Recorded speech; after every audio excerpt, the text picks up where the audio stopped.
മലപ്പുറത്ത് youth league പ്രവർത്തകൻ ഒതായി മനാഫിനെ കൊലപ്പെടുത്തിയ കേസിൽ ഒന്നാം പ്രതി മാലങ്ങാടൻ ഷെഫീഖ് കുറ്റക്കാരൻ. ഷെഫീഖിനെതിരായ കൊലക്കുറ്റം തെളിഞ്ഞതായി മഞ്ചേരി അഡീഷണൽ ജില്ലാ സെഷൻസ് കോടതി വിധിച്ചു.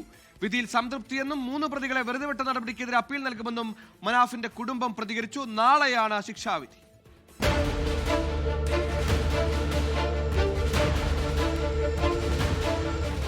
വർഷത്തെ നിയമ പോരാട്ടങ്ങൾക്ക് ശേഷമാണ് നിർണായക വിധി.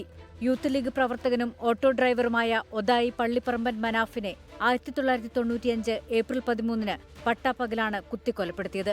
കേസിൽ 3 പ്രതികളെ കോടതി വെറുതെ വിട്ടപ്പോൾ ഒന്നാം പ്രതി മാലങ്ങാടൻ ഷഫീഖിനെതിരെ കൊലക്കുറ്റം നിലനിൽക്കുമെന്ന് കോടതി വ്യക്തമാക്കി. മുൻ MLA PV അൻവറിന്റെ സഹോദരിപുത്രനാണ് ഷഫീഖ്.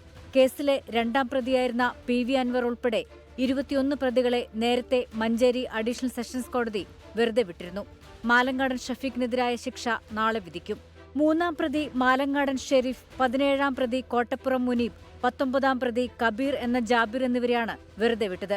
വിധിയിൽ സംതൃപ്തിയെന്നും വെറുതെ വിട്ട നടപടിക്കെതിരെ അപ്പീൽ നൽകുമെന്നും കുടുംബം. ഹൈക്കോടതിയും മറ്റ് വിചാരണ കോടതിയും മറ്റുള്ള കോടതികളൊക്കെ കയറി ഇറങ്ങി ഞങ്ങൾ ഈ ലക്ഷ്യം പൂർത്തീകരിച്ചിരിക്കുകയാണ്. ഈ വിധിയിൽ ഞങ്ങൾ സന്തുഷ്ടരാണ്. കൊലപാതകത്തിന് ശേഷം PV അൻവറിന്റെ 2 സഹോദരിപുത്രന്മാരടക്കം 4 പ്രതികൾ 25 വർഷം ഒളിവിൽ കഴിയുകയായിരുന്നു. 24 മലപ്പുറം.